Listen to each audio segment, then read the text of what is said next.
Yeah, man. Yeah, man. the The aftermath. the aftermath, I tell The you, man. aftermath, man. The aftermath, 31, 29. Yeah, we're going to talk some 71 and 13 as well. Yeah, We're definitely going to do that. We're definitely going to do that. Get them likes and get them shares up.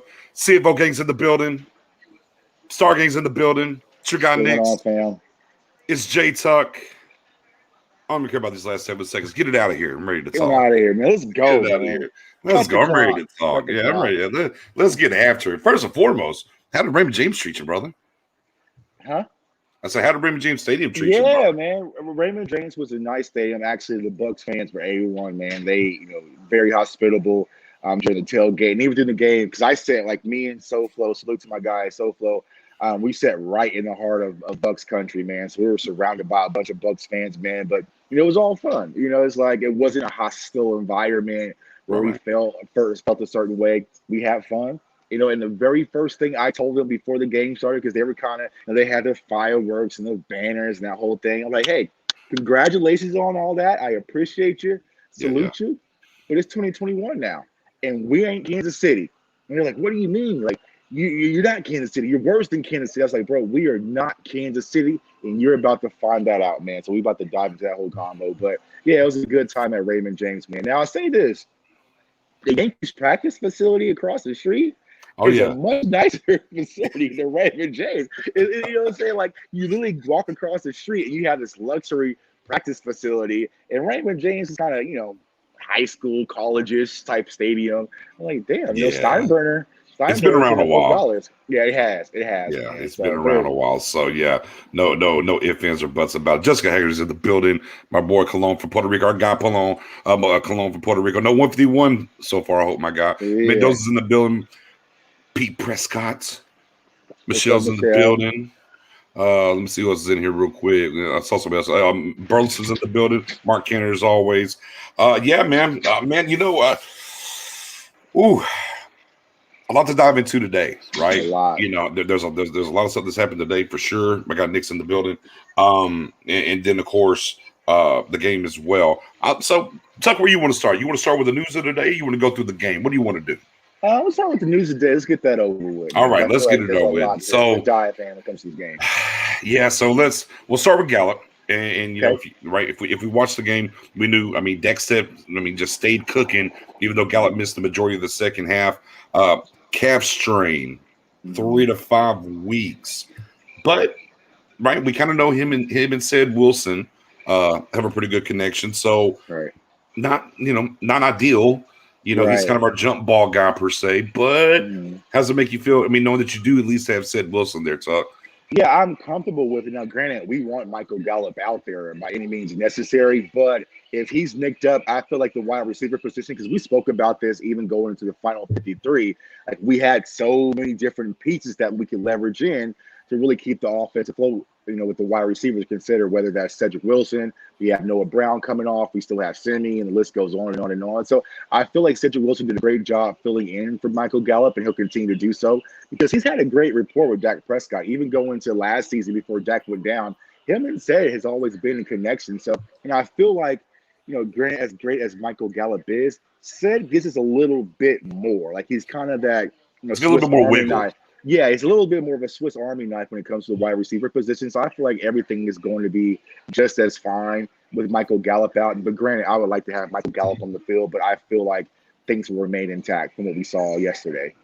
Yeah, and then of course, at the end of the day, and there's those right on cue. There's SoFlo right there. If y'all missed it, it might still be on Jay Tuck's. Or it's definitely on your Twitter feed. It might be on your story as well. Him and SoFlo ran a 40-yard dash, and Flo was chopping. Flo was chopping. Our guy Jonathan was chopping, and right at the tail end, my man hit like you remember what were they called, man? Slip and slides. Yeah, Hit he's all- slick. So here's the thing about that. So before that, and I'm not going to post the video, I did a punt return challenge. And oh, the girl right before me, she took off like, because the ground, it was raining, so the yeah. ground was wet, and she tried to take off and cut. and she almost ended her life out there. And so when I did my punt return, I was like, nah, just I had jean shorts on, I was trying to get dirty.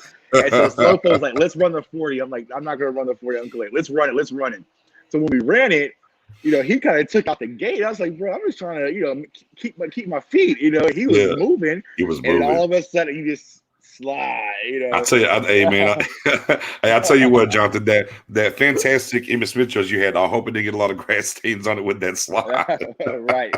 I was just trying to stay clean, man. Right, that part. But now back to thank you for tuning in as always, brother. But back to I said Wilson, right? A little bit more wiggle. Now, Gallups kind of hey, man, and ADVD showed up last night, right? He's got that toe tag, that toe drag swag on the sidelines. He's he's definitely that, I'm sorry. He said, we good, bro. Watch it right away, my guy.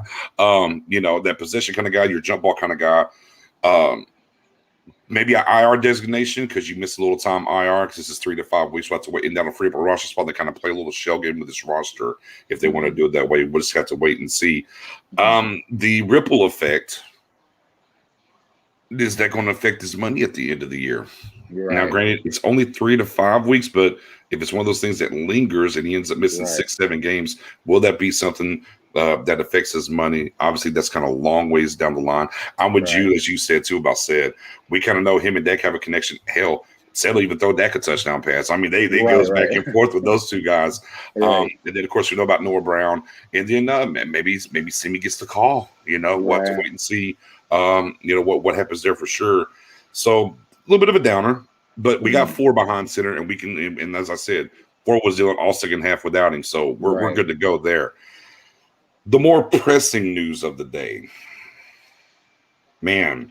So me and Spoonie was actually doing a midday recap, and this broke as it was going. I was like, "You got to be kidding me!" And Lale Collins. Now we got a little bit more clarity. So it's another reason why we're coming back on. Tucker's ready to rock. He had some time. It's always a good time to chill with my partner, and we can do this together. But also kind of clear up some of this because there was a lot of different things floating around there about Collins. Mm-hmm. So we kind of have an idea of what's going on with him now, right? 5 games, he's going to potentially be out, right? Right. He's got apparently he's filed 1, which was denied appeal, and he's got a second appeal to file. You got some clarity, some stuff that you read up as well, Tug, on the situation. What are you thinking about looking at here? Yeah, I mean, a lot of people were, if you watch my earlier video, they're like, man, he spoke Lyle being out into existence. So, I really didn't. I just know going from the next finger to different things, I knew that there was a strong chance that Lyle could be missing some games this season, but not due to this reason. So when the news broke, originally, the Cowboys fan of me, I was thinking it was weed, and then it hit me, oh, wait, it's not weed related anymore. That's not the case. So because we're so accustomed to that. And so, even though he didn't necessarily test positive in a drug test, he was skipping. And so you have to kind of question what was the reason, whether it was something he was taking to kind of help with the injury. I don't know, but it gives a huge question mark where the NFL had decided to go ahead and suspend him for 5 games. So I think if you look at the situation, it depends. It goes on fines, 1 game, 2 games, but they hit him with the 5-game suspension. And from what I'm kind of reading, it looks like it's going to hold up, even though he might do the appeal process. And so it's going to be interesting because it leaves a huge hole in offensive line, which I'm sure we'll discuss. But with Lyle, man, and I said this on Twitter, I know we're kind of going through this and that, the COVID situation, but I don't no longer want to hear from any athlete that, I took some stuff and I didn't know what's in it, because when it comes to other things, every little detail about it, and so that's no longer an excuse for me that I want to hear from Lyle. So I'm interested to kind of hear what is actually going on. But it's a huge blow. I think we're going to be okay. But here we go already with offensive line issues out the gate, man. And it's a huge, huge hurdle to kind of climb this early in the season. Yeah, it's as Ian Rappaport reported, he had missed tests with an S, which says more than 1. Now, we don't know how many that was, but we know for sure more than 1. I guess maybe the thing that's a little convoluted here is when you look at the actual the way this is supposed to work, whether you pop a bad test or you skip tests or whatever, you look what games and how it works, and checks and game checks and stuff.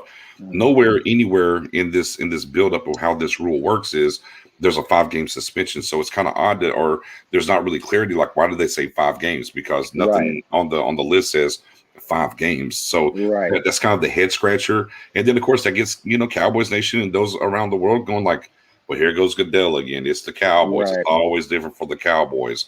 And here we are. Everyone wants to bring up the Deshaun Watson thing. The one thing I do say when it comes to Watson is he's not been criminally charged. But the flip side of that coin, neither was Zeke. Right. So, Right. you know, It's like they always have some quick action when it comes to Cowboys players. Right. Randy Gregory, okay, boom. Just but when it's everybody else, like, I'll get to it. We'll let it play it out. Let it play it out. Check all the facts. When it's Cowboys, it's like, I don't need to hear nothing else. Boom. So yeah, I mean, I think that was the concerning part for a lot of Cowboys fans. What really warranted a 5-game suspension, and none of us really know, because if you look at the standard of it, he hasn't reached that level yet. Right. But then you also got to ask on Lyell's part, bro, why are you missing the tests? What are we talking about? And look, and I don't want to speculate. I mean, different people said different things. Whether that's how he got back in shape after the injury, maybe he was on the. Look, we're not here for that because he didn't pop a negative test. So, far be it from us. Now, it's a fair question, as you said, Tuck, that you proposed that. Why are you missing the tests, right? And of course, CJ took the words right out of my mouth. What I was going to spin to was that it's 5 games, not a game. With it being 5 games, it needs to be. Look, we already know the Cowboys are trying to get Connor McGovern on the field anyways. Mm-hmm. So to me, this is, man, and I like the fact that it happened early, not like 2-3 days before we had to go play the Chargers. It happened the day after. It's bad news, fair, but at least it happened like now. And look, Zach Martin doesn't want to play right tackle. The book is out there. People know he's not a fan of playing tackle. However, for 5 games, Zach, you've been paid, brother. I need you to go ahead and take that ride over there at right tackle for 5 games and let Connor McGovern get on here and block this to get the best 5 on the field that we can. Because, man, we talked about this going up to the season, Tuck. It was, well, we can, if one guy's going to miss a game or 2, we can kind of survive. If we lose 2, though.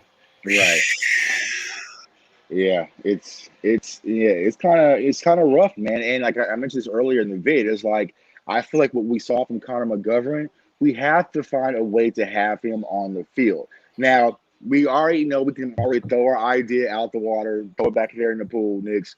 They are not going to move Connor Williams over to right tackle. So the only way to really get this done strategically, where we're going to have the best core guys out there, is move Zach Martin to right tackle and let Connor McGovern play right guard. But I think from conversations today in Mike McCarthy's interview, he said the dreaded words of Terrence Steele and Ty Nsekhe. And I'm just like, here we go, man. Here we go. Last night wasn't enough. That we believe in Terrence. He's a great guy. He's taking a leap forward. I'm just like, God dang, bro. Like, I already see it. Man. So it's like, go ahead and do it. Name Terrence Steele the starter. Let's just get this over with. You ready for that? Steele versus Bosa? Yeah, put him versus Joey Bosa. Dak can get sacked 4 to 5 times, and then we'll make the adjustment. At halftime. Halftime. Yeah. That's what we do. Yeah. April, I hear you. Look, we're just into week 1 because I'm so over this. I really am. Hey, and we got 16 more weeks of this to come. Yeah, we buckle up. Last night was just the extra game. Big facts. I got Robert shaking in. We're going to kind of talk some more about this game here in a minute, or get to the game, I should say. Was it a push off? I mean, it was a push off week 1 last year. That's all I know. Yeah. I just want consistency. Yeah, no, there was a push off last year. I'm not. Look, I don't. But I don't blame the game on that non-call though either. Right. We'll talk about that. Yeah, and there's a lot more that goes into it. Yeah. Big facts. But yeah, again, if they do listen and they actually do move, Connor to right guard and kick Martin out, we're good as long as nobody else gets searched for 5 weeks. But boy, if you lose a guard or a center, or God forbid something happens at one of those tackle spots, it gets a little dark. But look, 4 played well last night underneath the pressure. They need to get the best 5 out there. I mean, let me ask you this: should we be concerned at center? Because I know with Tyler Biadasz, we kind of centered him, the new guy, just because of the Wisconsin stamp. It wasn't good last night. I mean, it was okay. No. Well, it wasn't good. I mean, the PFF numbers, Tony Pollard had a better blocking rating than he did. Right. And Yeah. I mean, he even Terrence still has a better blocking rate than Tyler from last night compared to last year. But here's my only thing when it comes to Tyler, and here's where I'm not pressing the panic button on Tyler yet. It's only his 5th game in the league, right? Right. That's one. Two, he's not going to look at Vita Vea or an Ndamukong Suh pretty much for the rest of the year for the most part, Right. So this defensive front is not something that's every week in this league. It wasn't good. Now, to be clear, it wasn't good for him last night. Those are, it wasn't good, but I'm not pressing the panic button yet on Tyler. Are you, or where are you at with Tyler? Are you? It's still early. It's still early, but I feel like when we saw this whole experiment thing going on in the preseason, they were seeing something too in house. We tried to, and remember, we were like, hey, I was staunchly, especially the Arizona game, I was like, look, man, they told Connor Williams 5 minutes before basically the game, go play center. I said, something is up. They're trying to, everyone's like, oh, no, they're just trying to see if he can back up. And then he can snap the ball. It's just for fun. They were really trying to see, like, could we possibly do this? And maybe Connor McGovern was going to move to left guard. And I feel like that's where the experiment kind of failed. So it's like, all right, we have to go with Tyler. But I feel like Tyler in the long run is going to be okay. Because like you said, Vea, he's a reason why he is who he is. Like, he's a tough matchup for a lot of centers across the league. And so, even though it wasn't just horrendous, it wasn't the best showing for Tyler Biadasz. But I think he'll start to grow and learn a lot from last night's mistakes. So, and and look, and I'm not going to say a Brown at cornerback or whatever. I mean, again, it's only his 5th game in the league. So, again, let's give it a little bit of time and see before we just hit the panic button and think we have a supreme issue. Now, of course, I want to say one more thing. Also, not having Zach Martin to your right side, that helps as well. A little bit, for sure. I think the panic side of it for me is, well, who's the backup center? Like if it turns that Tyler can't, or he needs more time or whatever the case is, like, are we looking for like the rookie? I mean, are we going to go back to Connor? I can't stamp the ball. I mean, there's just kind of some of the things we have to look at. So maybe not so much Tyler, as it's just, again, the 5th game, right? And let's see how he goes. But it's like, man, if you have to make a switch via injury or something else, little ugly. So far, and hopefully while we're on tonight, nothing else happens, Tuck. Okay. Right. Yeah, I know, right, man. So, like, bro, this is body blows today. Like, man. So Gallup, we're missing Gallup for 3 to 5 weeks, and it looks like unless a Hail Mary happens with the second appeal, we're going to be missing La'el Collins for 5 weeks. Let's spin to the game now. Yeah. Let's get to the brass tacks. What'd you like? What you didn't like? We can start there. What'd you like? What you didn't like? The first thing I think about when I think about last night's game is the Dak snowfall meme, where it's like, sit down, relax, and let me get us out of this like I do every time. Like, that's what it was. It was really Dak just getting us out of these jams, man. But it was great to have Ford back last night. And like I said, in my pregame earlier this week, once I saw the episode 5 of Hard Knocks, I realized Dak was locked and loaded, ready to go. But not only was he ready to go, he had the team ready to go. Because it's kind of a huge question mark, like, were we going to be ready? He had them ready, and you saw that from the very first time the team took the field. It was just a different type of energy. So Dak Prescott played well last night. As limited as people was on the offensive line, I feel like they held up, only allowing 1 sack versus that front 4. Because that's what they were really keen on last night, was being able to get pressure on Dak, to rattle him, just like they did in the Super Bowl. Our offensive line didn't allow it. I did like the game plan from Mike McCarthy and Kellen Moore. Quick throws, getting our wide receivers out in space, not holding the ball too long. So they definitely planned. And, of course, for having Zach Martin out. Defensively, things look a lot better communication. Even though Tom Brady is Tom Brady, these wide receivers are their wide receivers. I felt like you saw a clear, distinguished difference from what we saw last year versus what we saw this year. It wasn't, playing around like, oh my God, whose man is this? Like, even Micah Parsons being a rookie, he was kind of in chain of command out there, getting everyone lined up. So it's rewarding to see. Now, the dark spot is that damn second corner, man. It was frustrating. I mean, me and Sofo were about to just have a damn heart attack out there, because it's like we knew this. We knew this was an issue. I mean, you and Sofo have the bet about bringing in another veteran corner. Yeah. And it was just like the separation between Antonio Brown and Anthony Brown was just like steps beyond steps. I'm just like, why not address it? Why not try something different? But he was just, every time there was a big play, you saw 30 around that play. Yeah. And Tom Brady just quickly buoyed it. Yeah. I mean, a lot of people say that Diggs did a great job on Evans, which he did, but Tom Brady had to look over there. I got this. Yeah. You know? And It's like all it was, you know, a whole lot of baby rocking on Anthony Brown's half. And then, you know, so that was the frustrating part. You know, seeing how great Maurice Kennedy was in preseason and also in camp, to get limited opportunity out there yesterday, it was just like, I don't know, man. I don't know, but they're going to have to address that second corner. And I want to say this because everyone's like, "Oh, well, we got Kelvin Joseph coming back after IR." The sad part about that, he didn't win the job in camp. Like there was, if Kelvin Joseph was fully healthy, Anthony Brown was still going to be the starter. So there's something that Dan Quinn and Witt and these guys are seeing where it's like he's not ready, right? So I feel like even if you would have probably tossed Kelvin Joseph out there last night, it wouldn't have been as much separation, but Tom Brady was going to go directly at him too. And so it's just something we definitely got to keep an eye on. And at this point of the season, I don't know how we address it because I don't think we're going to be bold enough to make a trade and bring in a guy to be our cornerback too. So we're just going to have to see. Yeah. You know, when it comes to Anthony Brown, look, I don't really blame. I don't blame Anthony Brown. You know, and I kind of said this on the last show a little bit because I mean, boy, it was rabid about Anthony Brown in the comment section, which I'm seeing some people getting rabid about it again. But I'm like, look, if Tuck, if I know you can't swim, I know you can't swim. Right. And I'm like, we're on a boat and we're chilling, and I shove you into the water. It's not really on you; it's on me. And it's just really on this front. It's Stephen Willie McClay, Dan Quinn of not really addressing it. You know, something we talked about a ton was he's not really the prototype that Dan Quinn likes anyways. But here we are, and there they are. Wait, real quick. So there's maybe a little bit of news on that. So Lel Collins didn't miss a test; he declined the test.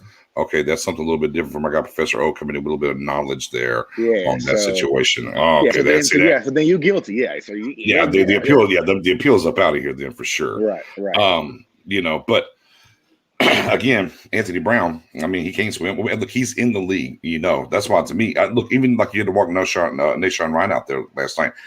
You're getting beat either way. At least give the rookie a chance to see. Candidate who played well in preseason.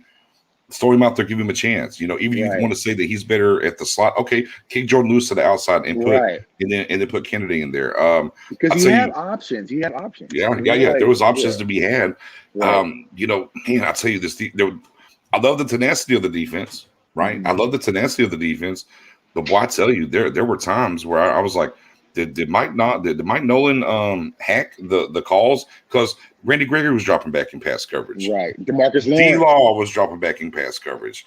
Right. You know, you didn't really get Anthony Brown help until like the second half. And, you know, some of those things. And I was like, okay, now on the flip side, tenacity, causing turnovers. You love to see it. Maybe a little bit too much rotation in the first half. It seems like in the second half, they kind of calmed that down some. Interesting point. The big nickel, which, man, how much did we talk about that? Me, you, Matto, man, we kind of pounded that about Curse. The big nickel was going to happen. Definitely saw that.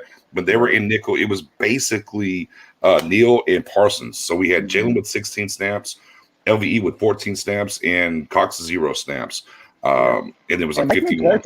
Mike McCarthy had some interesting comments about that. He was like, you know, Jalen and LVE deserve to be disappointed or whatnot. Like, honestly, they don't. He was like, I would hope they were disappointed. Yeah. Yeah. So it's like, you know, because they do not fit the mold of being nickel linebackers. Like, we just know because I know a lot of people have been high or been low actually on Jalen Smith because his lack of mobility, his, you know, lack of coverage. But the same thing applies for LVE. And so we all saw that once you bring in Micah Parsons, who is a 3-down linebacker that can do it all, that's one spot. And then you have Keanu Neal, who's converted safety to linebacker because you want to bring him in for those coverage matchups. And so it's like they really don't fit right now what Dan Quinn is trying to do. So damn right, their snaps diminished to, I think, 11% or 12% for the both of them. And so, and that's something I was saying, you know, earlier. It's like when I watched the preseason game, pick your guys and roll with it. So if Dan Quinn feels like Parsons and Neal are his guys, those are our guys. We have to roll with it. But these interchangeable pieces, it's just not going to happen because Tom Brady would have picked them up just as easily. Big facts. The the other side of it too. Now here's the uptick for the defense. Run defense was great last night. Yeah. Run defense was, did their job. I mean, as I told people before, I mean, the Bucs stopped running the ball basically just as the Cowboys. They actually had less runs than the Cowboys. You had Leonard Fournette with 9 carries for 32 yards, Ronald Jones for 14 in the fumble, and then you had AB for 1 for 6. So I mean, they, the defense, there's the big uptake, but it was almost like Tom Brady. When you watch what's that dadgum show? Oh, Waterboy, and he was about to hit that onside kick. He's like, "Where's my bid? Where's my bid?" There it is. And like he saw Anthony Brown, and he went to work, right? So I mean, they basically said, "Okay, here's the weakness. We're going to attack it." But to your point, like you said about Kellen Moore in this game plan, it's kind of what Dallas did. They kind of said, okay, where's the weakness? Let's go attack it. And one of the things that we talked about leading up on the preview show was that I said I wanted to see Kellen Moore. I said the spotlight for me was really on Kellen Moore this game because I wanted to see him get Dak into it quickly. And then the way that you can help this run game is these basically run plays, but they're passes. These just okay. Well, I'm just gonna snap the ball, throw it right to the wide receiver, let him go. I'm gonna hit the running backs out of the backfield a little bit. And about 10 to 15 of Dak's 58 attempts were really just long handoffs, and it got things rolling and things going the right way, which actually opened up some of the bigger stuff for Lamb on the touchdown, right? And that same play on the other side, if you didn't go to Lamb, the other side did the same exact route concept, was wide open as well. So I definitely like that. Now, I don't think it's going to be that game plan every time. And, they needed Zeke to block. And, boy, Zeke earned his check blocking. Yeah, and a lot of people who are kind of casual don't see the impact that Zeke had. But I think that having Zach Martin out, Zeke had to kind of go into that role, and he did a damn good job. My frustration, though, like, I don't care what the situation is. 4 carries going to half for Ezekiel Elliott's just uncalled.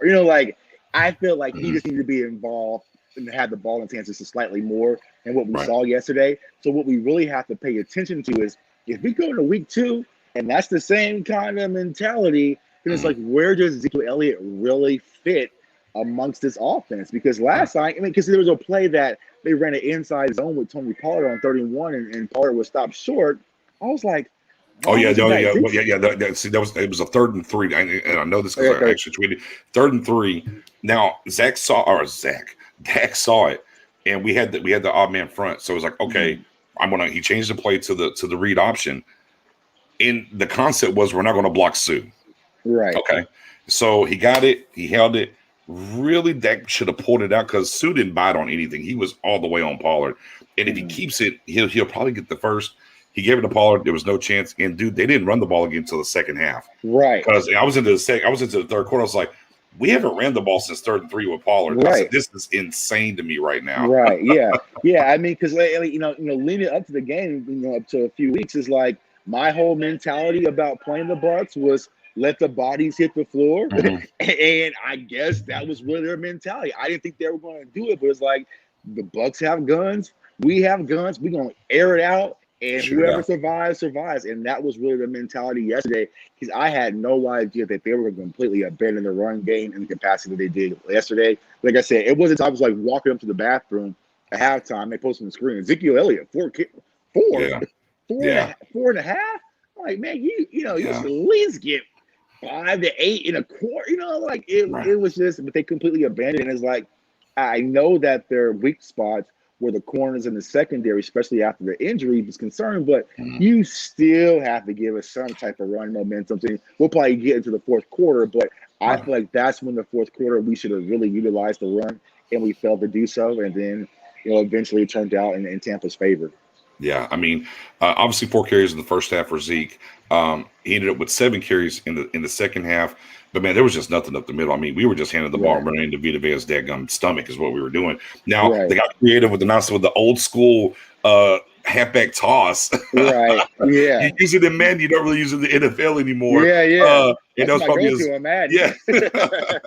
And he had a pretty good run off of that. But, boy, if you take that one run away, boy, it was just tough sled. We talked about balance leading up to the preview, right? We're like, man, we got to be more balanced. We got to be balanced. I think they did balance it because, again, even though, look, I think, yes, you could have got Zeke more involved in space. I do believe that because when we look at his catches, I think what do you have? Like 2 catches, maybe 3. Right. Let me see. Yeah, 2 for 6. It's not the ball in his hand enough. Yeah, the ball wasn't in his. I mean, we're talking about 13 touches for Zeke. You gotta get the ball in his hands more. And unfortunately, man, I talked about this in preseason. I was like, man, this red zone offense still not clicking for me. Everybody said, Nix, it's okay. Don't worry. Dak's not out there. And honestly, this is why I said I'm not really worried about the push off. If we're just cleaning the red zone, we win the game. Right. The first time the play action rollout, it's on Dak, okay, because he had Zeke from go. I don't know what he was looking at the back because I don't have the all 22. Anybody knows what all 22? Let me know. Yeah, I know, right? I need that. But if he hits Zeke just a half a second earlier, Zeke turns around and scores right there instead of going out of bounds. But he waited too long; he was too close to the boundary, and he couldn't turn. So they could have easily scored right there if he gets rid of the ball sooner to Zeke. Then on the other time that we were in the red zone, right, we go with the speed option, which was well designed, and execution comes into play here. Blake Jarwin just can't block. Okay, ladies and gentlemen. Y'all, we kind of know that. Block.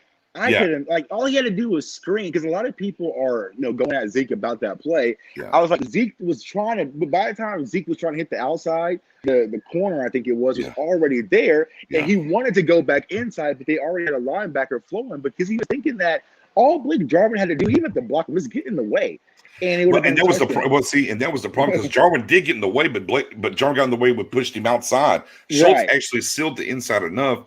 Right. If Zeke looks at that play again, he's like, as soon as I got the ball, if I would have just turned up, I probably would have scored. Right. But he thought he was going to get to the outside, and he just didn't. Right. I do need Zeke. I mean, that's a practice squad guy. I need Zeke to kind of smash mouth that a little bit. And I've been saying that. Everybody's like, "Oh, Zeke's in shape. He's lost weight." I didn't see the. From Ezekiel Elliott, because I've only on the blocking did I see. Because one guy came through. I think it was David came through the middle, and boy, Zeke just mashed. I was thinking, like, when I watched it, at least Zeke would try to go through that guy, So it's like, I don't know, but we still got to be patient to see how it works out. But it was a bad, blocking on Blake Jarwin's side, but it was a good play call because it was there. It was there, and so that's definitely there. Now, here's my concern when it comes to that whole drive. Okay. Mike McCarthy last year, we all know, going for it on fourth down, super aggressive.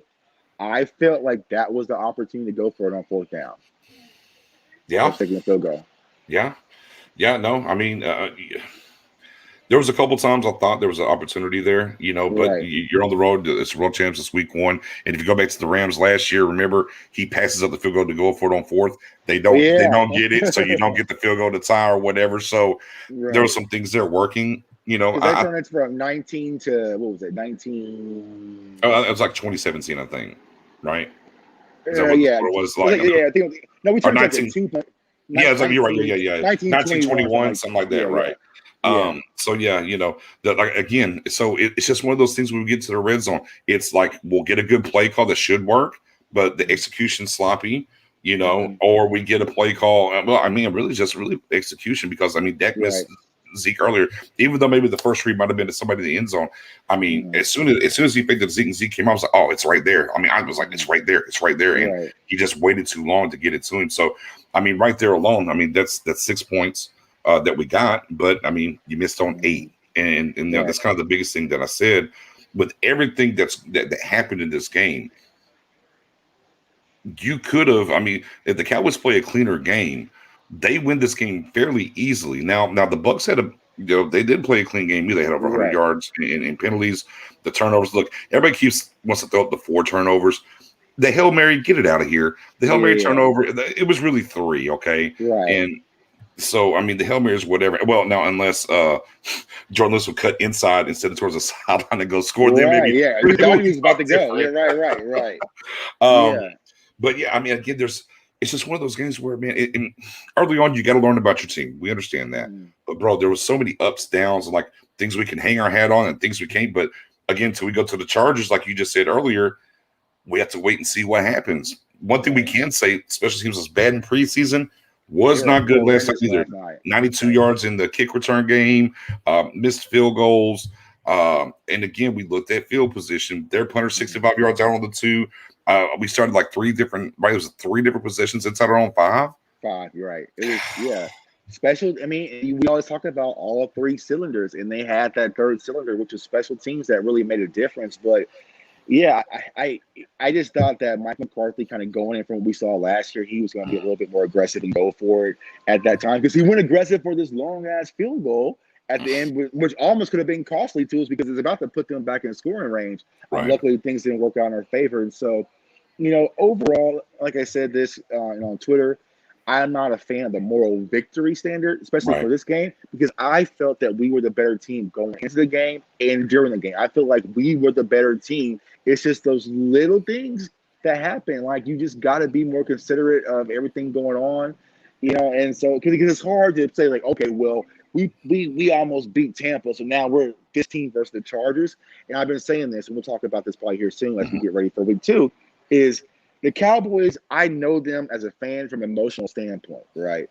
Right. Our backs was against the wall. Everybody was counting us out. I mean, we had us at 7-point underdogs. I think by the time it was kicked off, like 9.5. Yeah, it was like 9.5, right? Yeah, so nobody was giving us a shot, and actually the Cowboys kind of rally in that. But you turn on the TV right now, Dak Prescott, he's elite now. I'm so sorry. The Cowboys are going to clearly win the NFC East. They should be a favorite for the NFC Championship after what we saw last night. And then boom, what do we get? Michael Gallup's out and Lyle skipping drug tests. And so it's like, I kind of like where we were mentally, everyone counting us out versus going to week 2 because it really doesn't translate. Now, there's some things you can pull from, of course, but we should have won that game, y'all. We should have won that game.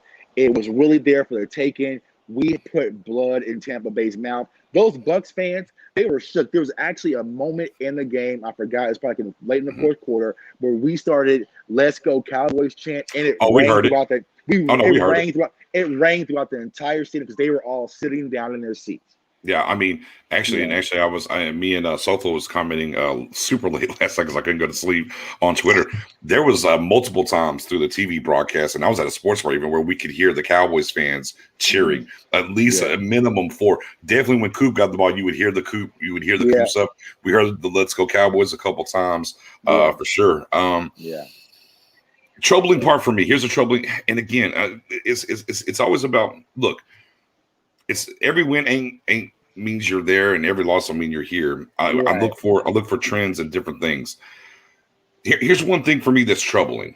Okay, is that we won the time of possession by almost 10 minutes, right? Almost 10 minutes. I think we were 34 minutes of some change, and they were 25 minutes of some change. Now, granted, when you hit a 50-yard touchdown, I mean, you're going to be pretty quick on some of the time of possession to the AB. Right. But when I look at it that way, Brady still did 379 yards passing. Stopped the run. Now we can say obviously we look at the numbers on AB, they're attributed, but boy, something crept up that a lot of people haven't been talking about. It used to be a big nemesis for us. And whenever we went over to the Bucs report on the Bucs AF podcast, and I was like, "Hey, that's how they Rob Gronkowski." I mean, for me, I'm a little concerned. He's like, "Oh no." And Rob Gronkowski showed up and really, I mean, to be honest with you, AB was cool. Don't get me wrong. I think Rob Gronkowski was the difference, man. I'll be honest with you. He absolutely was. And what you got to think about it? What do AB and Gronkowski have? They are connected here with Tom Brady. Like Gronkowski is, Brady's Jason Witten. Like when things are on the line, I'm going to my guy. It just is what it is. And they were just in sync. And you saw that, especially that final drive. He wasn't looking anywhere. I'm going to Gronk. And Gronk was able to make plays. And so, I think a lot of people are like, oh, well, Gronk's a shell of himself. He is, but he can still do a lot of damage, which he clearly did yesterday, man. He big physical body. Had the whole damn corner secondary trying to tackle and take him down. Like, that's what he did. And Brady's always going to be in sync. He knows what his guy is. And I think the same thing is with Antonio Brown. So, yeah, it was a matchup. And the crazy part was like on that last drive, like there was nobody around Gronk. And I was like, oh, this looks familiar. And that was kind of another thing, too, that I kind of noticed between Dak and Tom Brady, what was going on. And look, shout out to the Bucs and their defense. By the way, they are excellent tacklers. Excellent tacklers. Because dotting, I'm telling you now, Dak out there dotting, But boy, I mean, they would get him down pretty quick. I mean, as soon as they got the ball, they would twist. They were going down. Man, I tell you, there was always somebody close to the Cowboys receivers. The difficulty level was a little bit higher for that. I'm telling you, man, on Tom Brady, a lot of his passes they would send people on for the most part. Man, there was nobody in the picture at times. Yeah. And I'm just like, there were so many soft zone covers, especially on that last drive. I'm like, bro, you giving them way too much cushion. But you had to respect him. I'm like, bro, you gave up so, and he was just boom. Like he was doing the old, when people who play Madden and they just hike the ball and just press square real quick. And like Tom Brady was literally doing that, hiking the ball, throwing quick throw because we gave up so much cushion underneath, and he just want to pick that apart. And so, it was frustrating, man. And actually, go ahead and take over for a sec. I'm about to go to the bar real quick. I'll be right back. Okay, I got you. Yeah, no worries. Yeah, no worries. And look, I'm gonna go back. I'm gonna go back to the Gronk situation, right? And Gronk, 8 catches, 90 yards, 2 touchdowns. Now the one where we blitzed down there on the bottom, and that was just him and Brady playing backyard football. He punched on D-Law. There was nobody there, and he took off. Knew Brady would be looking for him. And I mean, look. D-Law versus Gronk, that's an L every time. I mean, it just is, right? There's not much you can do there. But for me, especially that last drive, they hit him, he got out of bounds. And then once again, the one that hurt even before Chris Godwin got that one down, push off or not, they hit Gronk and he got he rumbled for like 5-6 yards before somebody even touched him. Like you just can't have those things happening late in the game. My guy Matt O's who's in the building as well talked about I wasn't happy with the defensive coverage game plan. We ran man coverage 62% of the time, way too high, and especially when you blitz. And this was another thing when we did dial up the blitz, the man coverage was too soft. Like you can't Brady's going to identify the blitz. He's going to see it coming, right? Let's be clear. Okay, then you have to be a little bit more press, make you pat the ball a little bit extra, allow the pass rush to get there, if you will. And those are just, little things. Again, this is the end all be all where this defense is going to be or what's going to happen. But these are just the little things that we got to look at with this thing. I mean, think about it, guys. The Bucs are the first team ever to allow 450 yards passing, 450 total yards offense, give up 4 turnovers, they turn the ball over 4 times, have 100+ yards in penalties, and won the game. And low key had the ball 10 minutes less than the opponent. Man, that was crazy. And look, and the Cowboys on the same token didn't have a great game either, clean wise, because that's when you start talking about turnovers, then you talk about the penalty yards. Cowboys as well, a little not clean, especially the red zone, which we talked about a little bit earlier. But you got to do a little bit better than that. No way we should have lost this game from D-Town. Obviously you can look at the kicker, right? I know a lot of people have been wanting to talk about the kicker. We'll kind of pivot over here to Greg of the leg, who went 3 for 5. The 60-yarder. I don't know, right? But he misses the extra point. You just can't do that. You can't miss the extra point. He does miss one a little bit earlier. He's coming off of back surgery. The one thing that I kind of talked about during preseason as well, like we had our punter for like the first 2 games place kicking instead of just bringing an actual place kicker. And I'm like, okay, I know Greg's going to be the guy, but at least bring somebody in, have some competition, if anything. That Kyle Forbath is still out there. Yeah, as a free agent, you could have brought him back in at least for camp and seen. Now last year he was pretty good for us. Though don't get me wrong with Greg. I think he was 12 for 12 for 30 and under or 35 and under, and 12 or 13 for 40 and over.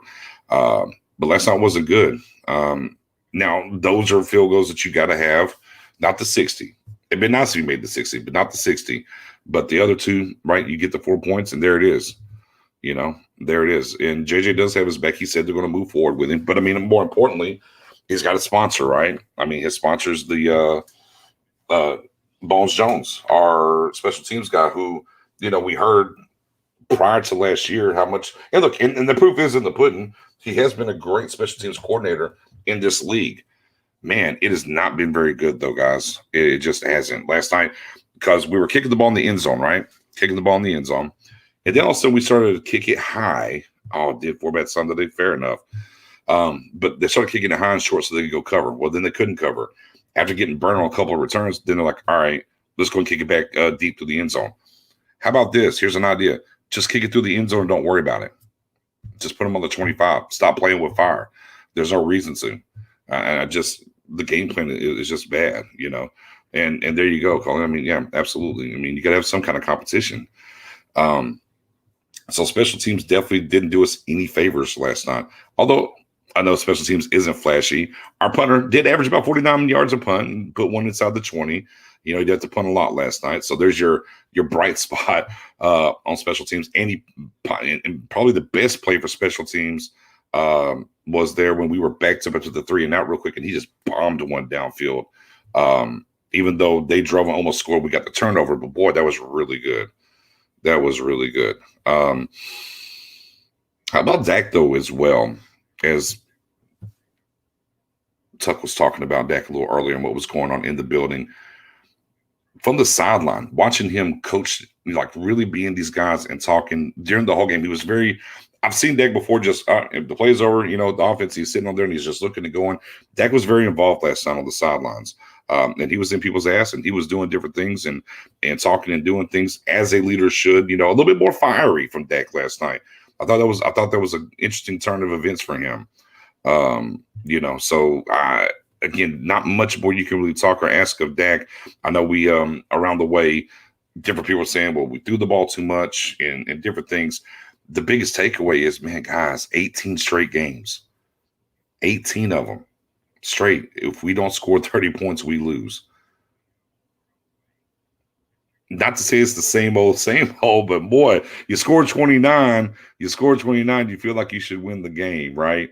Oh, man. I was just talking about, and something I want to ask you this, too, because you was talking about Dak when we were talking about what you like, what you didn't like, and that two-fisting. The big thing that I looked at and saw was, or that we were able to see from the TV broadcast, dude, Dak was on the sideline, and, I mean, he was not that he's not a leader, but, I mean, he was very vocal and animated on the sidelines last night. Were y'all able to see that from the stands? Dak wanted it. I mean, you can tell by the whole, his composure was a lot different. And you said this earlier, Nick. He's a made man now.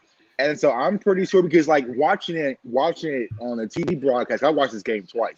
I saw a play, especially in the fourth quarter, in that final drive, where they sent in the play, and Tom Brady was like, no, we're not doing that.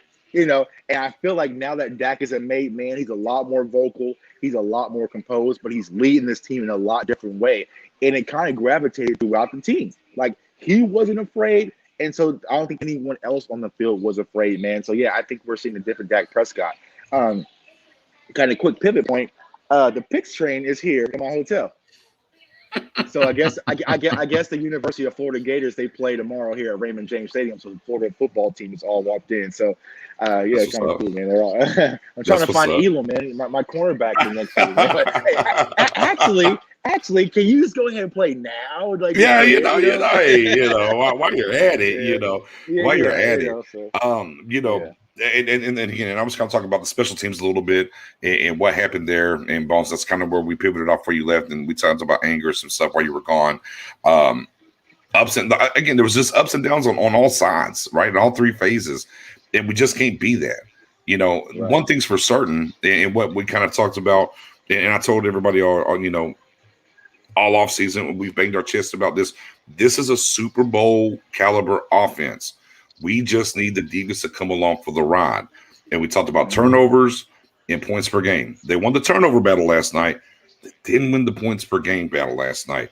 And that kind of put us behind. And that kind of put us behind the 8-ball, obviously, as we took the L.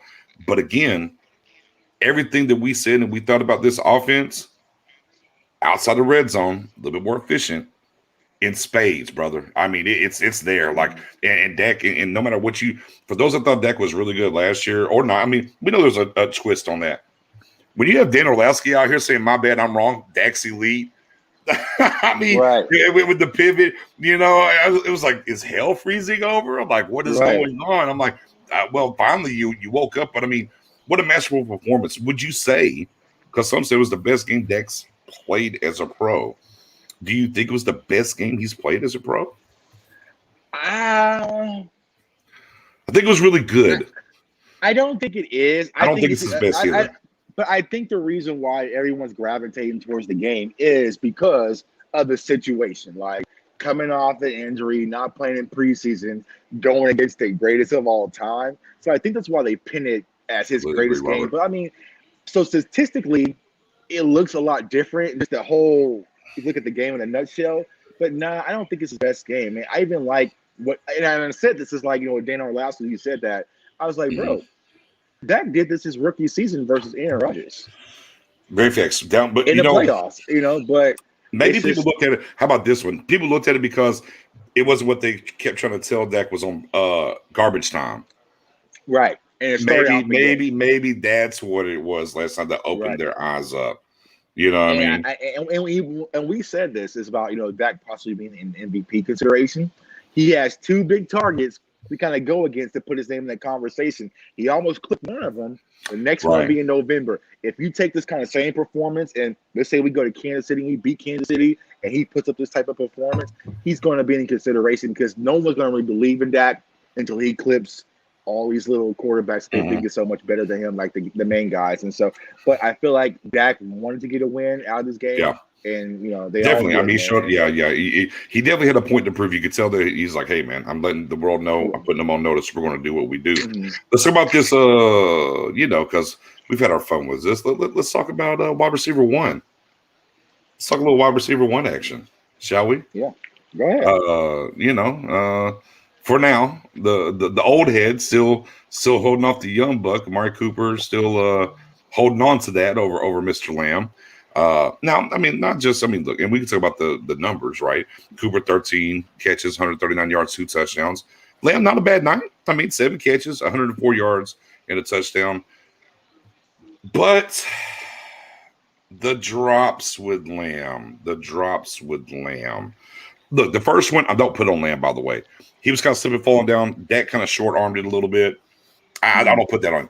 The one that where he went right back to Lamb, that hurts. Right. Yeah. Now people are going to talk about the interception, right? Yeah. It does hit him in the hands, right? Right. Boy, but if he catches it, 24s on that backside are about to completely And annihilate him. if you look at it in slow mo, because I saw someone posted on Twitter, he literally came across and he was like this. Yeah. Like he would, because like you said, and granted, we know that CD has put a lot more muscle mass on his frame, but it was a bad spot. Great throw by Dak. Yeah, but boy, he put him in a bad spot. He hung him out. There. Yeah, you real hung quick him out there. So got the super chat coming in from JR. Appreciate you. I agree. Dak was a little bit more active last night. Possible side effect of getting his money, and all his teammates know this is his team now. Yeah, like I said, he's a made man now. He's a made man now. Facts. Mm-hmm. And that matters, right? And also too, you know what's a made man? Because I think this we've watched Kellen Moore call games. Well, this looked a lot like Boise State last night, right? This we haven't seen this kind of game plan from Kellen Moore. Right. Who's also a made man now with that new 3-year deal. Right. Made man making decisions, but also this team realized how bad it was last year without him. So it's like they are really rallying around him. And I felt like just having him back was a sigh of relief. But going back to CD, like I said, you know, CD had a great game, and so did Amari Cooper. I know we can kind of we're blessed to be in a position where we really have two wide receiver ones because you got to pick your poison. I'm not concerned about the drops when it comes to CD. It's going to happen because Coops has had drops before too as well. Just that main one that turns to the interception. Oh yeah, appreciate the super chat. I just feel like that interception. He took his eyes off the ball. Clearly, I mean, it was just a bad spot. Great throw. It is what it is. But I feel like the moment swing of that game was costly because I felt like that was the drive and we can kind of push things forward and go score. But you know, it happens within the flow of the game. I'm not concerned about CD. Yeah, the only thing that gives me just a little pause is I think that I forget. Oh, thank you. I forget who had posted it, but it was basically like on X amount of targets, he had like 10 drops in college versus like 89, 90 targets in the NFL, and he has a higher number of drops. Now, look, I think that's fixable. I think that is fixable stuff. I think, and we have to remember he didn't get to play with Dak all last year, right? He was playing more. I mean, honestly, he got more balls, you know, from Dalton and other guys. So there's some time for that chemistry to come together for them to be better. But you know, there's other plays too where whenever Dak had to run, That's because Lamb didn't stop. Like he was trying to get it out to Lamb, Right. and then Lamb moved. I was like, and you saw, and look, Lamb caught it because he turned around and pointed this out. I was like, okay, yeah. Right. And then you saw Dak say, hey, right there, I'm gonna get you the rock. Right. And then the one pass to the end zone, which could have been a touchdown as well. Lamb just, I don't know if he looked up. I don't know if he just didn't locate the ball or he didn't expect the ball or what it was. So those small things that they got to work out. And look, and everybody had their miscues last time. Like I said, even Dak did. Like I said, the first throw to Lamb that quote unquote dropped, he short armed it. He just did. Yeah, and also when it comes to CD, I think the difference between him and Cooper is that CD looks to be a real yak guy. And so a lot of times when he's making drops, he's looking to catch the ball and go. You know, because we saw that in the fourth quarter with a big play. Like he's trying to get upfield. Right. And so sometimes you got to make sure that you catch it, secure it, then go. And so it's those little things that I think that you'll start to see as he grows throughout his career. But I'm not concerned. I know a lot of people are like, I see he drops the ball. I'm like, no, don't start that. So yeah. Like I said, this is something that they'll get on the same page because Dak's the way that Dak's built, he's not going to let him not be on the same page. And look, and Lamb's built that way too. You know, Lamb's ready to go do something and do some things. So I'm not that concerned about it. You know, again, just for this game, this purpose is what we're talking about. It's like, hey, these are just kind of the things that happened. You know, nobody was perfect in the game, and these are just what happened with Lamb. Blessed to have both of them. I just felt like at times, especially in the first half, maybe just trying to a little too much force it over here to Lamb a little bit. Right. You know, I think there was like 15 balls this way, 15, 16 balls this way, into catching 7 of them. You know, but again, when you got your playmakers, right, you want to give them the ball. That's the name of the game. That's what you got to do. Tight end position, though. I mean, Schultz did his thing. You know, but 6 catches, 45 yards. I mean, Blake 3 for 20. Now we kind of thought maybe Blake could give us something in the scene, but it never came to fruition. But I mean, both. I mean, man, if we're going to get, was it 9? What was it total? 9 catches for 85 yards from the tight end position? Right. Can't be too mad at that, right? You can't be too mad at that. I do want to double back to something that we were talking about a little bit earlier. The aggressiveness, right? The aggressiveness. And I kind of thought even there, if it's not for the penalty prior to when we kick the field goal, they get a little bit closer to kick the field goal, take the lead late. Even then, I kind of thought about they should have go for it. I didn't like the fact. Let's get to the and what I'm saying is let's get to this last drive. That's what I want to get to. I want to get to this last drive here. Yeah. Right. We trickulated the ball down the field, if you will. But boy, timely mistakes, timely going out of bounds, and not enough of the right calls to churn that clock, whether it was handoff, a screen, something simple to churn that clock, J-Tuck. Yeah, that's it. That's what, y'all. That's what had me speechless where I couldn't record a video last night. Like, that's what. I'm surprised you got a voice, to be honest with you. I'm barely, man. But like, I was going to record. I was like, no, I can't, because that final drive is what really set me off. I know it wasn't the push off, because if you go back and watch it, it was 1:51, right? A minute 51 left. Once after the 2-minute timeout. And then we got the ball. We were already in field goal range at that point. Yeah. We throw the ball incomplete to CD. They had 3 timeouts at that point. A simple handoff, screen, sweep, whatever. Yeah. Keep the clock moving. They have to burn 1 timeout. Yeah. Another one, they have to burn 2 timeouts. Another one, they have to burn 3 timeouts. So when we did that, and we also went for the passing play, and then we got the holding call, it pushed us back where we had to pretty much use a play to get back in the field goal range. It will allow them to use a timeout. So by the time that we got the field goal, it's 1:51. They got the ball back at like 1:27 with 1 timeout. You're playing Tom Brady. That has to be the walk-off drive and possession, period. And you have to know that. Yeah. PJ with the $5 super chat says Dak is the man now. I totally agree. But when will Anthony Brown be benched? And also, we need another kicker. Anthony Brown getting benched. Don't hold your breath, is what I'll say. Don't hold your breath, man. Don't hold your breath. Yeah, that last drive. And look, and here's the thing about it. And this is circumstance. This is on McCarthy. This is on McCarthy. This is on Kellen Moore. Look, I'm even going to put this on Dak a little bit as well, and players that got the ball in their hands. Look, you've done this before. You scored with like 1:12 left, right? And what did Aaron Rodgers do? With no timeouts, Bing, bing, bing, bing, bing, touchdown. He wins walk Right. off. Right. Like we've been here before with these things. With these, there's just certain quarterbacks, right? Whether it's Aaron Rodgers, Mahomes, and Tom Brady, and maybe Russell Wilson at times. Russell Wilson, Gotta be a little scary, but those are the top three, though. You'll put Dak, but yeah, those are the top those three. Go out, yeah, you just know. And just like know. every Bucs fan in that stadium, the guy next to me was like, "You left us too much." I was like, "I know. You have to tell me. I already know, bro. Like I already knew what was going to happen as soon as I looked at the clock and saw that they had a timeout." And I was like, "Damn it, bro! Here we go." Because it wasn't that we were up by 3; we were only up by 2. Yeah, I lived it too much, y'all. Yeah, we've been here, done that. We got the T-shirts the whole 9. And just like you were saying, Nix, even in that situation of lingering for the field goal and playing for the field goal, like that was still very conservative because of what we've been going through. Like I posted the video. I couldn't even watch because I just felt like Zerline, what could possibly shank it. But you left way, way too much time on the field. And because you think about it, even when they got that false start, they were able to use their timeout. The timeout saved the 10 seconds. But if they didn't have any, that would have been a 10-second run-off. So they should at least got the ball. We should at least be kicking off at least 40 seconds left.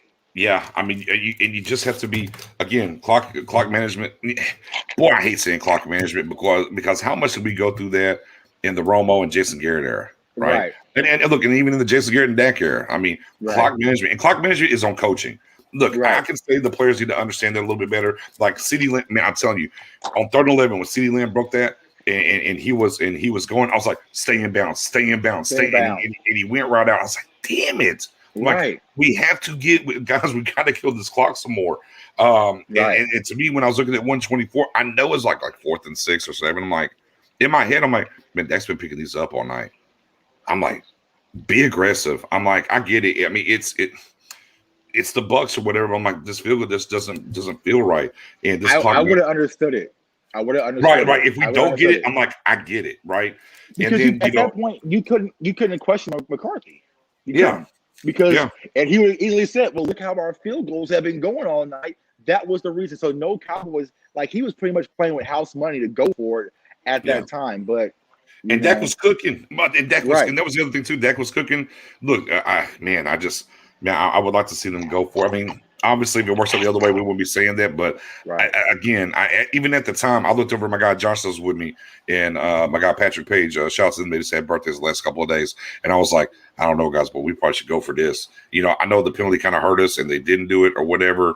But I'm still even right where it was. I think they should have probably went for that, but they didn't. They got there. We'll flip it to the defensive side of the ball, and Dan Quinn, you got to call it the best plays at the time, and boy.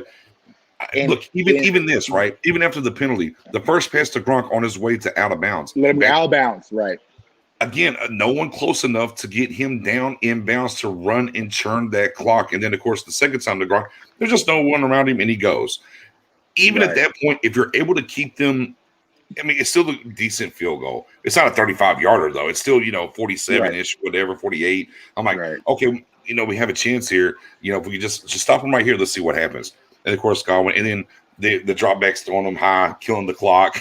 Right. I'm like, all right, fair enough. Yeah. All right, Brady, whatever. Everybody's like, what is he doing? I'm like, he's killing that clock. He's clock managing. Yes, very much so. Yeah.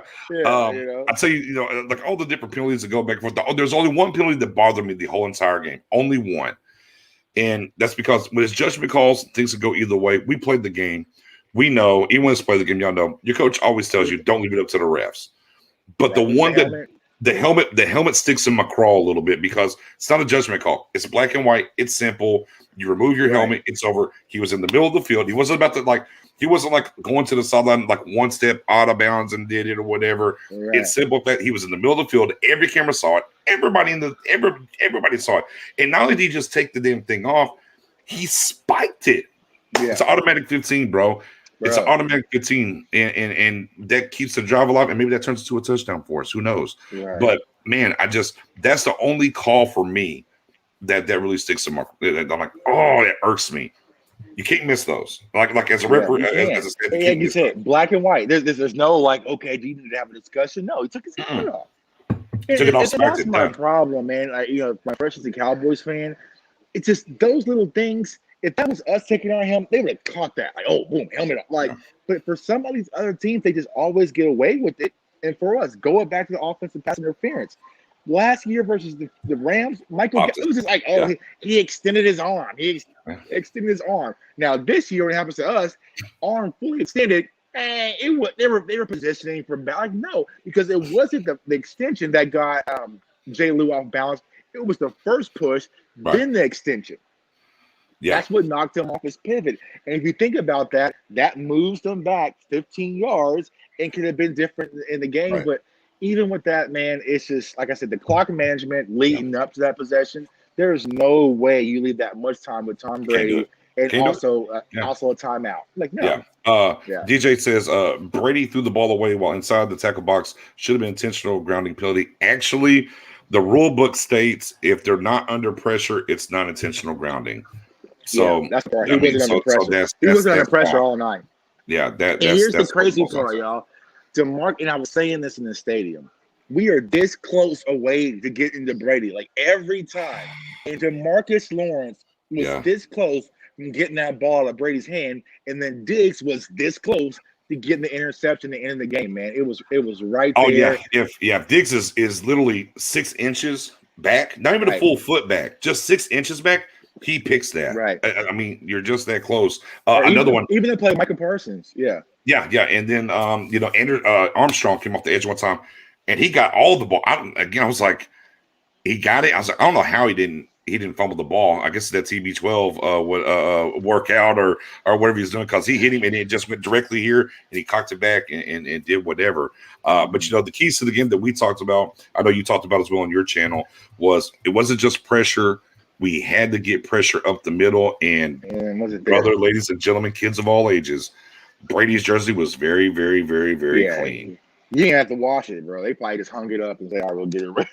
The only time he fell down, he was kind of tripping and threw that ball out there, and Parsons could, man. And it was still a completion. I'm just like, I thought the interior pressure, but also just the pressure in general was going to be a lot better. I had a lot higher expectations for Randy Gregory. He didn't do not much. We also got a Bradley and I sighting finally in a real game. Mm-hmm. There wasn't that much pressure there. Basham was out there. Like, it just wasn't enough, man. No. And you can't allow that with Tom Brady. If he's comfortable, he's even just boom, boom, boom, boom, boom, boom, boom, boom. That's what he does. And every time you get an opportunity versus a player like that, you have to seize the moment offensively, and that's where we kind of missed out. 7 points off the board from Greg Zuerlein. That's it. Yeah, man. And the problem, again, they were dialing up blitzes. We're just too soft in the coverage or whatever. And anytime you would almost get there, Brady just get rid of it. It's fine. And that's just, the coverage, different things. So it's Brady, though, right? What happened to this whole idea about, we're going to get big physical corners. We're going to beat pressing and all that stuff. Rich Sherman's out there. 6 foot and taller. We're going to be physical. Like, we're giving up so much damn cushion because you're scared because Antonio Brown was rocking the baby on you. It's like back up everybody. Like, man, I wonder how much longer, because Chargers got weapons now. That's what I'm saying. We have killers out the gate. As just as talented as the Bucs wide receivers are, they got them too. And so it's like, it's going to be interesting, man. But I agree with you, Mike, man. We did play hard. We fought. We scratched. And that's what I really wanted to see out this team. That's what I believe we're going to do because of Dak Prescott. Boom. Yeah, nailed. There it is. I think this team showed a lot of grit and determination because their leader was back, and they played at a different level because of Dak. And Dak was very interactive in doing things and changing plays and dotting people, if you will, connecting dots. Connecting a lot of dots out there to the tune of 40, what do you get? 42 of 58, my brother, for 403 and 3. In the defense, again, I like the defensive passion, but the coaching staff has to help them. And by helping them, you got to figure something out at the cornerback, man. You got to. Look, hey, Richard Sherman, sure. Bring him in. At Let's this see. point, go ahead. Let's Yeah. see. I mean, I was out on Sherman, but now why not? And here's what I've been saying. I feel like it's going to have to get, bad 2018, bad before they make it a Amari Cooper type deal. And we're already one bad game in. So if we look at it out there and Keenan Allen is going crazy versus AB. Yeah, Mike they're gonna have Williams, to make a Jalen move. Guyton. Yeah, boy, John Paul. Yeah. I mean, they got weapons. And that quarterback they got out there was slinging it last year as a rookie going into his second year. And then, they got Eckler, who can run the ball pretty well too. Again, the positive note for the defense, definitely did a good job against the run. So there is at least that. Gallimore effect felt, right? I think we have to say that. He wasn't playing. He was doing some things, during the preseason and whatnot, and he wasn't there. So it felt a little bit of pressure. I mean, a little bit that maybe from the pass, or maybe that push in the middle, right? But I mean, again, Osa will get better. That's one thing we do know.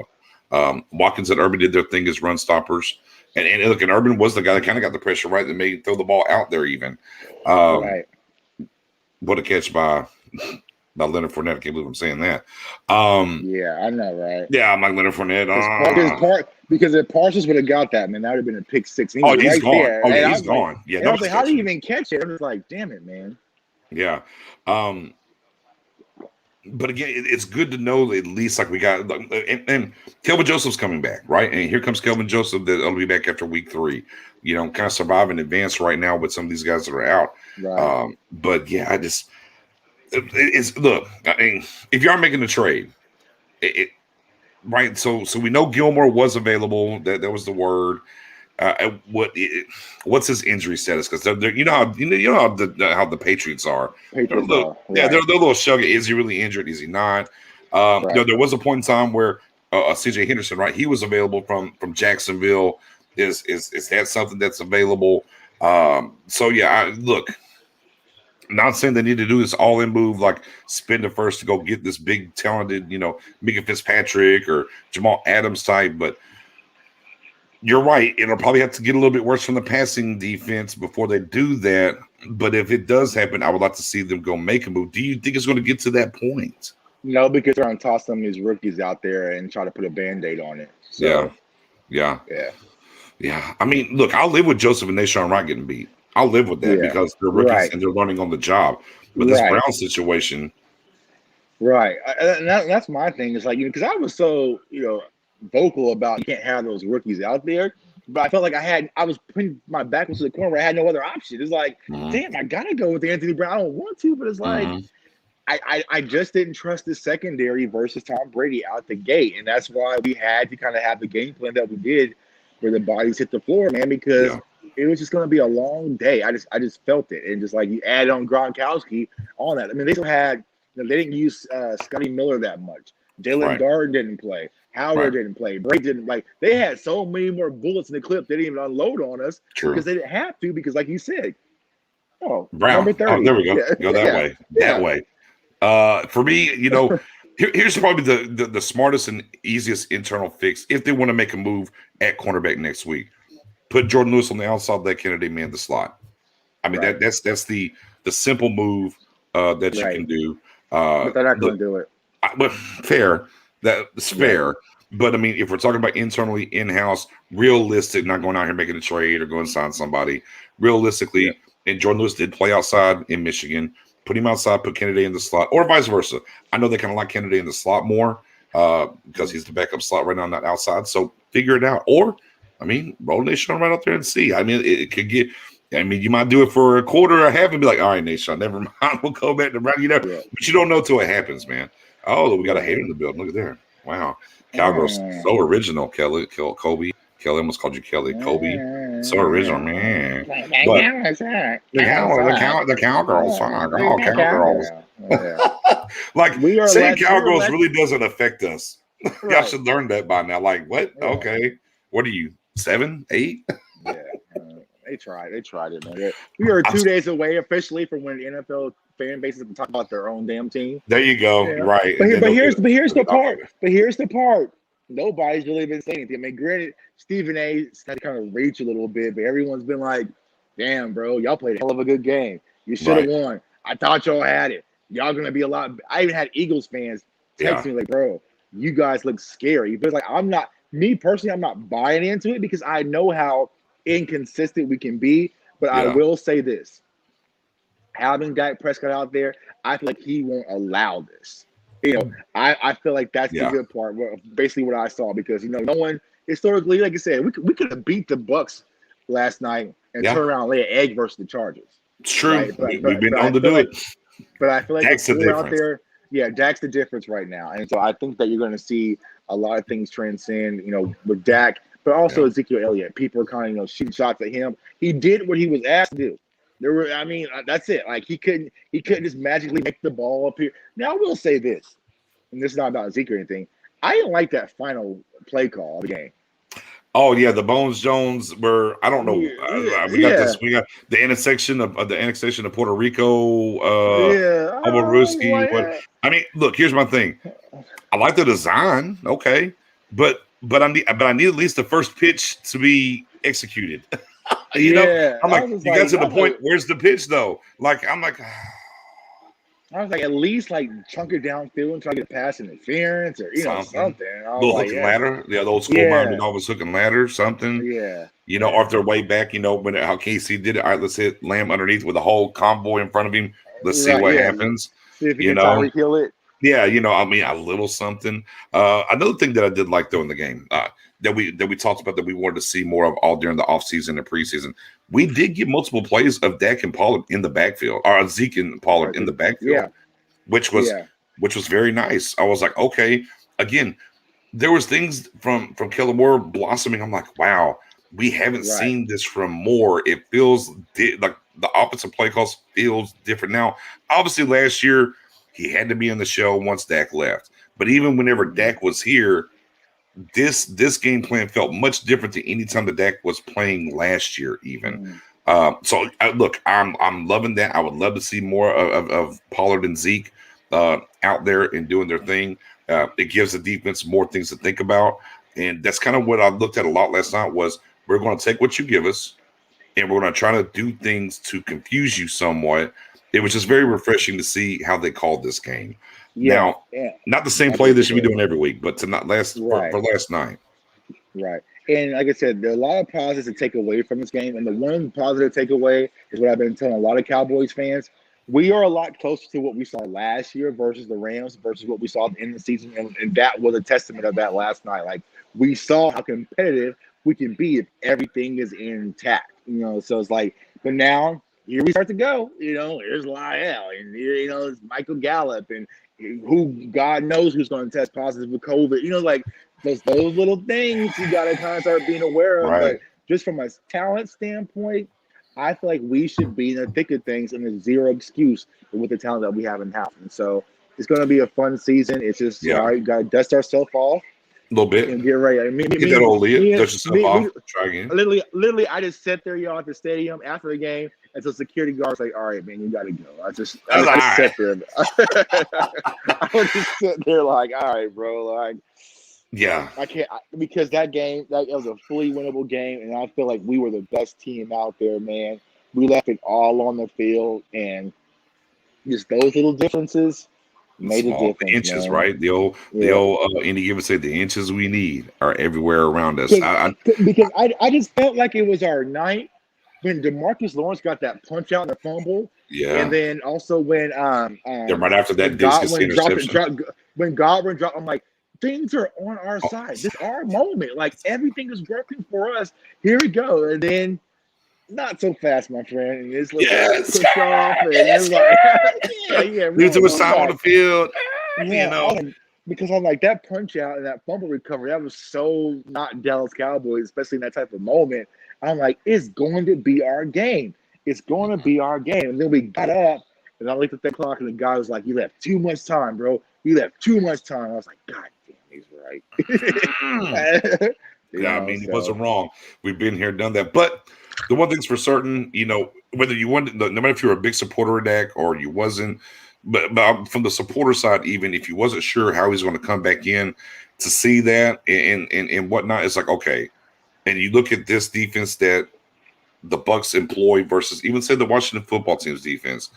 I do think it's clear cut that the Cowboys should win the division. Now, we talked about this, regular season or whatever, getting into this. I think it's very much so clear cut, and the defense will get better as the season goes along, which is another bright side. I was looking for more from Parsons. Not that Parsons had a bad game. Parsons didn't play a bad game. Right. He wasn't but he didn't have any game-wrecking moments that we thought he might have. But he played a decent game, because I know everyone's got this one little clip that they're posting, and like, oh, he's lost. I was like, well, no, not really. He's a whip technique. Yeah, it's a whip technique. He's setting here and peeling back now. And he did that frequently throughout the game. So I don't know why that was a play that was cherry picked. Because the pass went to the other side. Now look, here's what I like about that. Here's what I like about that shot, though. They don't show what's behind him on the other side, though. They just show the catch went over there and he built over there because he whipped to this side, but you don't know what's happening. Nobody has the all 22. I know it. I do know it, and I hate it. Right. So, so I'm like, okay. I mean, it's a whip route. But again, this is part of what we talked about when we say, hey, man, it comes with a star, right? Because if Parsons played for Miami or whatever, and they went up against the Bucs, it was the same game, identical game, and he played the same game. That highlight never gets showed, and nobody ever says he's lost, ever. It just doesn't happen. But that's part of it. It's something that he'll learn. So, and I think people are trying to cherry pick Parsons, and I see what's going on online about this whole Slater thing and Parsons. It's like, Cowboys fans, they're never going to be pleased. I was vocal about getting Slater in the draft for the reasons that kind of transpired, but make no doubts about it. Micah Parsons is a huge difference maker on our defense. Even though it didn't, jump off the screen yesterday, you can already see, because I was turning around because there was a lot of, like I said, Bucs fans. Devin White this, Devin White that. I was like, we got ours too. We have ours too. And the speed was a lot different. When they ran the ball, like, no, you're not going to get that on the outside no more. Last year, you would have got that. You're not getting that anymore. And Parsons is that difference maker. And so he's going to be our guy. Let him settle in. Let him get accustomed to NFL. Like, he pretty much went from rookie level to boss level his very first NFL game. You know what I'm saying? Playing a chess matchup next week versus Justin Herbert, a lot different than playing against Tom Brady. And so he should be able to learn from that, build from that, and I feel like he's going to be okay. So DJ saying Chargers play Washington on Sunday, so we should get a good idea of what those two teams are about. Asks Eckler out with the hamstring. Eckler did practice. He missed the previous two practices. He did practice today, so something to keep an eye on. He practiced today. We'll have to see if he's going to. He might be one of those game time decisions. We'll have to kind of wait and see. I got Marcus Wilson's in the building. What's going on, brother? Eckler is playing. So yeah, Eckler got playing, not playing. He practiced today. We'll have to wait and see. But it's definitely I know for me, it's a must watch for me. I'm definitely going to be watching the Chargers Washington game to get an idea where they're at and what's going on for sure. How long you got? You ready to get out of here? Or you want to keep going? I'm good, man. I'm good. Okay, all right. All right. So I mean, let's talk about Chargers. I have to close my tab here in a second, but okay. I mean, let's talk a little Chargers then. Yeah. Okay. Let's talk a little Chargers. Defensively, we know what they bring to the table with Bosa, right? They got which is funny because our draft could have been their draft, right? Yeah, it could have been Slater. It could have been Slater in the first round. It could have been Asante Samuel Jr. in the second round. The Chargers listen to Tug. Right. Obviously, the return of Derwin James on the back end. We know what kind of playmaker he can be. The Chargers have always had a talented squad, right? The biggest thing with the Chargers is it's always injuries with them. Quick question. How many games do you guys think they win between now and the game against Kansas City? So what do we have? Was it 7 or 8 games before KC? 7. Here, I'll pull it up. I'll pull it up real quick. Here's a list. Here's a list real quick of, let's see, Cowboys schedule. Let me pull that up real quick. Cowboys 21 schedule. So we have. I feel like we should be making a run now. 2, 3, 4, 5, 6. 6. 1, 2, 3, 4, 5, 6. Oh man, we got 9 games, bro. Is that right? That can't be right. 1, 2, November 21st, 4, is Kansas 5, City. 6, 7, 8. We have 8 games. I'm sorry, we have 8 games. All right, so Chargers, Eagles, Panthers, Giants, Patriots, Vikings, Broncos, Falcons, and then Chiefs November 21st. They got to stack up wins here. You got what, you got 8 games there? 6 and 2? How about 6 and 2? That put us at 6-3. Right. You know, I think that's fair. They could get hot. I mean, they could get hot. Go 7-1. Well, let me ask you this, bro. Do you Yeah. think that I called Dak Stafford last night as much as he was freaking throwing the ball? Do you think that's going to be our new identity, or do you think it's going to be based on a game-to-game basis? That's pretty much throwing 30 plus 40 times a game. That's man. I mean, that's a great question. That's a wonderful. That's the $100 million question. Right. Which is great for us going into the Chargers because they have tape on us per se. But what's it going to be? Here's what I'd like to hope. Right. Here's what I would like to hope. I hope that it's fluid. It's hey, whatever we can attack in their weak at, let's go attack it. And let's do it that way. So, if we get against the Chargers and we're peeling off 5, 6, 7, 20, 5, 6, 7, 10, runs, well, just keep feeding it. Just keep on going and doing what you're doing. Don't peel off of it all of a sudden, right? Let's stick to it. And I would hope it to be that way. But Kellen Moore got a 3-year deal. And this is where fans don't like to talk. But look, we try to be honest, right, when we talk about these things. Kellen could have went to Boise State and been, touchdown Jesus, if you will, football god. He played there. He took a 3-year deal to stay here. If he's doing it, he wants to go become a head coach. So that's one side. Well, passing's going to help him, right? Because look what I can. If I have a quarterback, here's what I can do with that quarterback, so on and so forth. But also wins help as well too. So it'll be interesting to see what he thinks and how he approaches things. I mean, and Marcus says the 2011 Packers playbook. I mean, with a college flair to it, a lot of Boise State flair to it, if you will. Right. So I am very intrigued. Like again, looking at what happened last night, I thought it was a great game plan last night.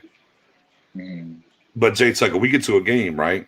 And we've seen this from Cowboys before, and we get to the first half, and let's say we're up, 21-17 we're up. And, man, we got about 80 to 100 yards rushing no matter how we get there. We've seen the Cowboys go away from it when it's working and to our detriment. And that's where I have to see where Kellen Moore is going to be. I like to think he's being like water. Shout out to my guy, Bruce Lee, R.I.P. Be like water, my friend. If it goes in the glass, it's in the glass. If it goes in the bowl, it's in the bowl. And that's what it's going to be. But we also know Dak's a made man. And he has the freedom to make those calls at the line now. Sometimes he did call to a run at points, even though we only ran the ball about 18 times. But at other times, he was checking out of runs at times too. So there's that. Well, what do you? I mean, but I'll flip it to you. What do you think Kellen Moore's going to be this year? Well, I'll say this first, man. I apologize. I lied because I got like 5 minutes left because my phone's about to die. Okay, fair enough. But I'll say this: it's like everything that you said that what scares me. Because if Kellen Moore is looking to build an offensive resume, last night, that was a huge stamp on your resume. And so I feel like what can really happen is, say, for instance, we try to run the ball versus the Chargers. Bosa gets a few tackles on Zeke. It's going to be easier now for Kellen Moore to be like, all right, let's air it out, and put on the show. Everyone was excited last night. Look how the media is talking about it. Like, he sells lots of tickets, get people excited. I feel like now it's going to be a lot more easier for them not to commit to the run game, which really comes down to the conversation is, where does Zeke really fit? Granted, he did a great job. We walked away from what was working under Garrett. What worked? What was working? What worked? Two playoff wins in 9 years. I'm not going to buy that. Let me flip the question a little bit differently. Do you take the ball? We talked about those 3 guys, right? Aaron Rodgers, Tom Brady, and Pat Mahomes. Do you tell them not to throw the ball? They need to turn around and hand it off? No. So that's the thing. That's where we're at. That's what I'm saying. And I'm not trying to hear that. And I'm not trying to hear that about Dak at this point. I think the biggest thing is there was, Dak threw the ball 50 times. You can't win that way. Tom Brady threw it 50, man. Right. They did. And they ran the ball less than us. And they won. I think the difference is that what we paid for it. I think that's the difference. None of them really have that caliber of running back. Because if you even go back to the Super Bowl and the Chiefs won, they won with the running back in the Super Bowl. Fair. But Aaron Jones is a damn good running back up there in But Green that's what I'm Bay. saying, yeah, and Aaron Jones is as well. So that's the thing. Is like, and they lean on Aaron Jones, just not as much. And so, but it comes down to Aaron Jones is your typical just ground and pound type running back, and so that's where I'm having the conversations. Like, Right, does Zeke right. really fit what the Cowboys are trying to do moving forward under the Dak era? I mean, because honestly, if I'm looking at just taking everything out from a clear eye view, right? Tony Pollard fits a lot more than Ezekiel Elliott does, because you see how they were utilizing him. They were flexing him out wide as a wide receiver. Then they were motioning him back in as a running. So they were doing a lot more things because you got to respect both. With Ezekiel Elliott, it's like, all right, you can flex him as a wide receiver, but I'm not concerned too much about that like you would with Tony Pollard. And so it's like, what is the mode that they're trying to go into? And they're really going to have to sit down and find out like what works. But I think after seeing last night, you're not going to be able to see what you saw last night and then go back versus the Chargers and be like Dak threw for 22 times or 25 times. Like, it's not going to make sense. I mean, I just think now, like you said, Dak is a made man. He's our Mahomes. And so you're really going to put the ball in his hands and let him do what he does best with the wide receiver core. So it's going to be interesting to see how things work with Ezekiel Elliott. I think the days of Zeke getting 25 plus carries. So if you draft him in fantasy football, I was going to say though. I mean, 25 touches, like the 25 carries, he's only done that a handful of times over the past 3 years. But I hear you. I hear what you're saying. Right.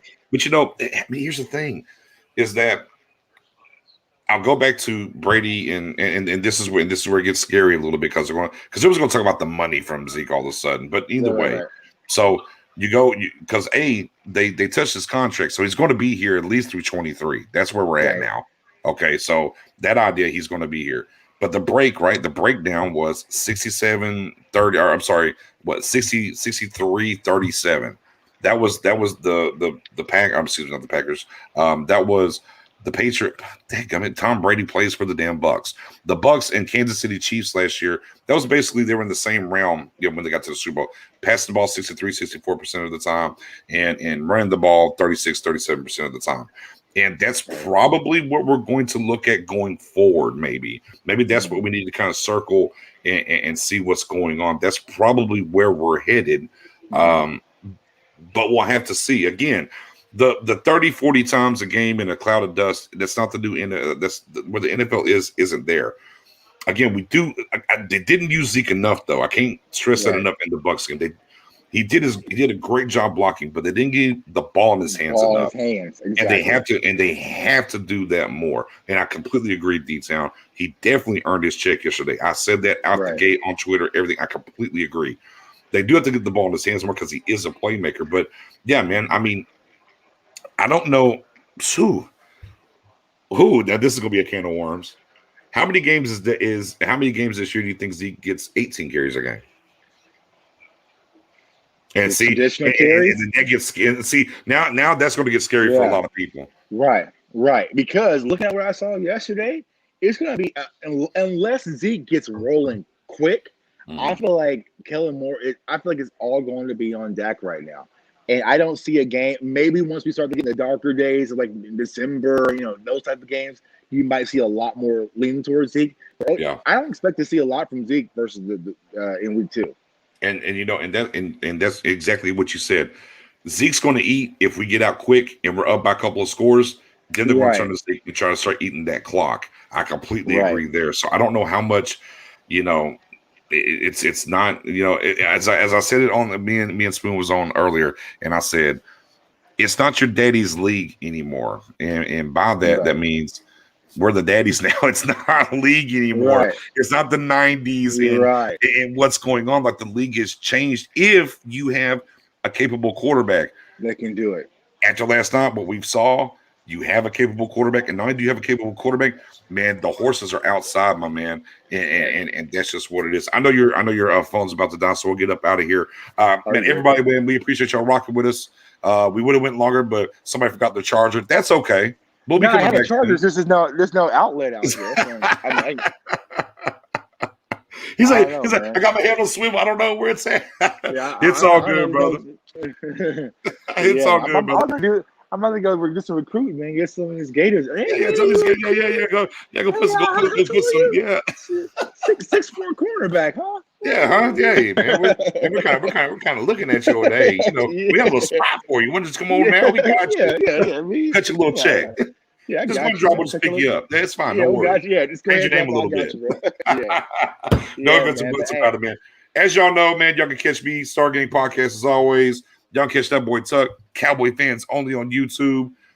J Tuck 151 on the old Twitter handle. Your guy Nick's on the old Twitter handle. Final words to you, J Tuck, before we get out of here, my man. Nah, like I said, it was a good game yesterday. Like I said, even though I don't want to set the moral victories, there's a lot of great things to take away. I wish we would have came away with the win, man. But it is what it is. But you got a lot to be excited about, Cowboys fans. The things kind of hold up from what we saw yesterday. I think it's going to be an exciting season. So as long as we got 4 out there, we're going to be competitive. And no, I'm not hitting the 151, Joe. So definitely not, man. But I feel like the Cowboys, they fought, they played hard yesterday. And, ultimately didn't end up with a victory. But I'm excited about this season, man. So J Tuck 151, Cowboys fans only, and CowboysFansOnly.com. Bada bing, bada boom. 151 just on the Twitter handle. No shots. Got it. Yeah, no shots. Not at all. Not at all. All right, hey, man. And of course, it's always important when you hit that sub button, whether it's Cowboys fans only, whether it's Stargate Podcast on YouTube, hit that notification bell because you never know when we're going to go on. If you even follow us on Facebook, make sure you hit that notification bell. You can catch us over there as well, too. So we appreciate all the support as always. Week 1 in the books. Don't worry. We'll be here delivering this content all year, man. Make sure y'all rock with us. We appreciate y'all. Have a good night. Enjoy your weekend. And Sunday will be easy. How about this? Sunday's going to be easy. The Cowboys aren't playing. Yeah, We just kick back, watch no everybody else Cowboys stress, football. right? Yeah, kick back and watch everyone else lose. We control them and their shows and stuff. Yeah, that part. Y'all have a great night.